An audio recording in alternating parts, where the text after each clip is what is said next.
Dr. Levine, you have supported both allowing minors to be given hormone blockers to prevent them from going through puberty, as well as surgical destruction of a minor's genitalia. Like surgical mutilation, hormonal interruption of puberty can permanently alter and prevent secondary sexual characteristics.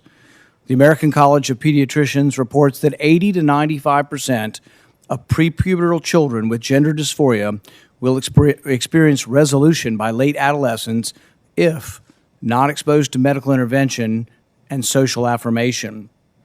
Dr. Levine, do you believe that minors are capable of making such a life-changing decision as changing one's sex?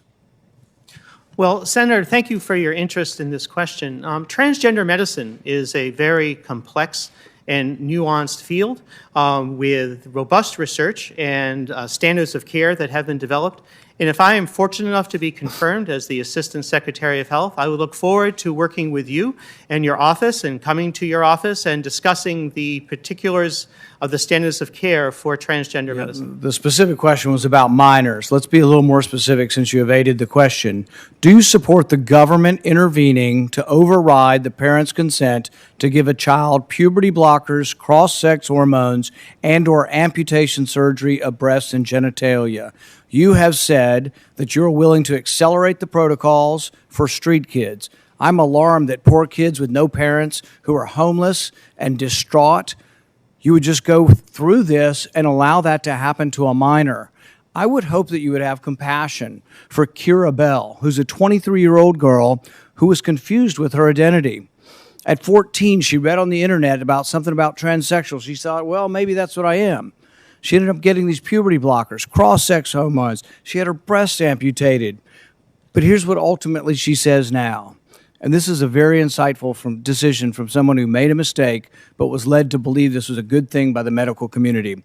I made a brash decision as a teenager, as a lot of teenagers do, trying to find confidence and happiness, except now the rest of my life will be negatively affected, she said, adding that the medicalized gender transitioning was a very temporary, superficial fix for a very complex identity issue. What I'm alarmed at is that you're not willing to say absolutely minors shouldn't be making decisions to amputate their breast or to amputate their genitalia. For most of our history, we believe that minors don't have full rights and the parents need to be involved.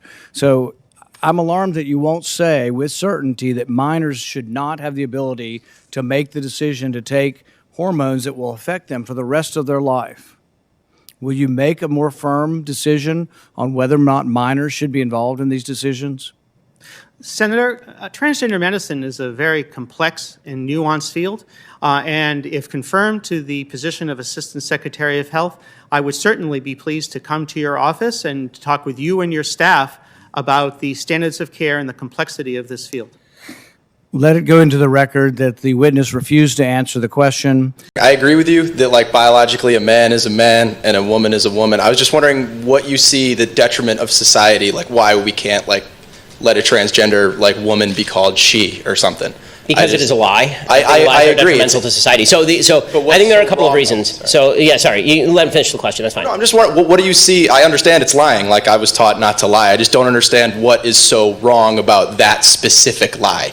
Well, I mean, as opposed to other lies, I'm not sure there is anything wrong. I mean, I don't like all of them. But as far as that specific lie, I think that one of the problems that we have is this determination that men can become women and women can become men undermines some barriers between men and women that I think are useful and good, particularly in children. So if I have to teach my 3.5-year-old, right, she's almost 4, if I teach my almost 4-year-old girl that she can become a boy, then I think that is not only lying to her, I think it's confusing her, and I think it's damaging to her psyche. One of the premises of the transgender movement is that human minds are completely non-malleable.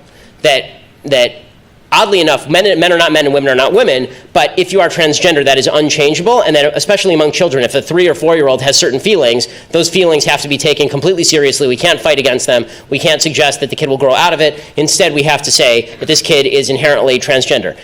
I can tell you, having kids are incredibly malleable. Kids are easily confused. And saying to a child, which is what the transgender movement would like to do, I mean, they're having drag shows in kindergarten now in some areas. When you do that, when you confuse kids about gender, you're doing the kids no favors. You're doing them or you could be doing significant damage to kids. Kids should not be confused about their biology. Kids should not be confused about their gender. And let's put it this way, just from a certain statistical standpoint, if it is true that the transgender suicide attempt rate is 40% over the lifetime, and if I am right, then more kids will be confused about gender, which, by the way, you do see. You've seen an uptick in transgender surgery in Europe. You've seen a greater identification as transgender overall. In places like Europe, malleable rates of transgenderism in Europe. If that's the case, then you're raising the suicide rates, presumably, if there's an association, between for young people who are now confused about gender.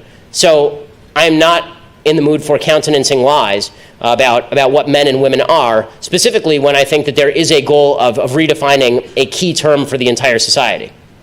Thank you.